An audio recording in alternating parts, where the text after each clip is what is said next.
Bismillah ar-Rahman ar-Rahim. In the name of Allah, most gracious, most merciful. We're talking about the events happened on the day of Ashura. Ashura is the 10th day of Muharram, the first month of the lunar calendar, Islamic calendar. And that day is one of the most significant days in the history of mankind. The day of Ashura is a day in which that epic, that event, very tragic event happened. And on that day, the grandson of the Holy Prophet of Islam, Prophet Muhammad sallallahu alaihi wasallam, was killed by the enemies of Islam. Imam Hussain alayhi salatu wasalam, the grandson of the Holy Prophet, in that day he and his companions all were killed and they became martyrs for the sake of Allah, in the way of Allah. And the enemies, the army of Yazid, they surrounded Hussain alayhi salam and they committed this big crime that cannot be forgotten. This event, even today, is commemorated after 14 centuries because of its importance, because of its significance, because of a lot of messages that this event has. We were explaining the events happened in that way. Of course, we briefy and we summarize, otherwise many programs are needed to talk about even that half of the day, what happened. Any moment of that day will carry a lot of lessons for us, but just we tell you a summary of that, of those events. One of the matters happened on the day of Ashura was the issue of praying of Imam Hussain alayhi salam.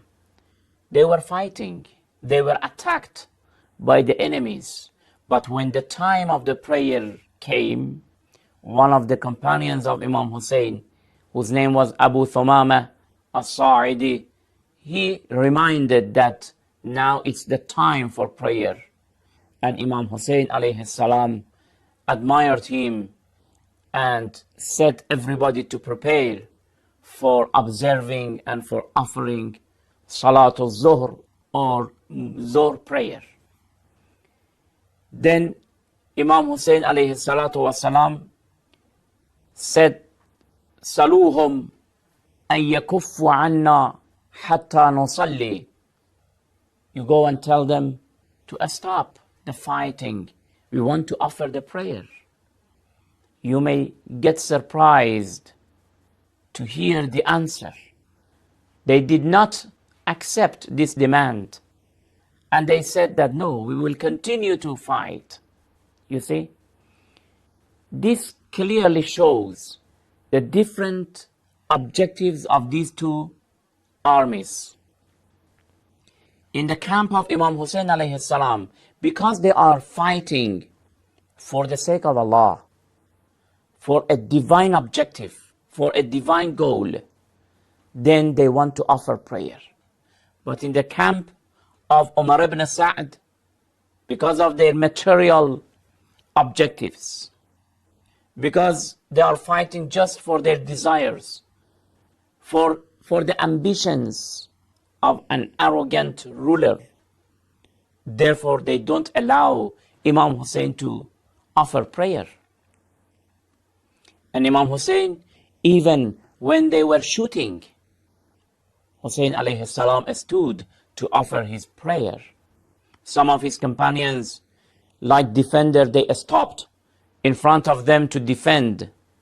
And when the prayer finished, some of them were killed. Some people may say that why Hussain alayhi salam, in this very critical situation, he offered prayer and he did not postpone it. But they don't know that why Hussain alayhi salam was fighting with them. Was he fighting to become a ruler? No. Was he fighting for material purposes? No. He was fighting for prayer. He was fighting for the Islamic commandments. He was fighting to revive the teachings of Islam. And one of the teachings of Islam, the most important teaching, was as-salat, prayer. So if he himself neglected this very important issue, how could we accept that he was fighting for such purposes? Imam Hussain alayhi salam showed that he was very true. He was believing in the teachings of Islam. He said, in fact, practically, he said that I am being killed to revive prayer. And if today all Muslims all over the world, they do offer prayer, it is because of the blood of Imam Hussain alayhi salam. In that day, Hussain alayhi salam did not accept to sacrifice prayer for his own life. He says that no, prayer is so important that me and like me must sacrifice themselves to uphold the teachings of Islam. So you clearly can distinguish between these two camps, the camp of Hussein and the camp of Umar ibn Sa'd. Hussein alayhi salam offered his prayer even in that very difficult situation. So you and I, as the followers of Hussein alayhi salam, as the followers of Prophet Muhammad, as a believer, must not neglect about our prayer, about other divine verdicts. If today we are called Muslim, we must be a practical believer. We should practice them, not just by word, because a lot of blood are being shed in this way. The blood of Hussein alayhi salam is one of them. For all these issues, please, you can refer to many authentic references, the books of history, especially I advise you to refer to the book of Tariq al-Tabari, volume 4, page 334. Also another book I advise to refer is the book of Bihar al-Anwar, volume 45. So this was one of the most important messages of the day of Ashura, that Imam Hussain is being killed, is sacrificing himself for the teachings of Islam, for the Islamic verdicts, commands, and for the Islamic pillars. One of them was offering prayer. We'll continue to talk more about what happened on the day of Ashura in next program. Thank you very much. Wassalamu alaikum wa rahmatullahi wa barakatuh.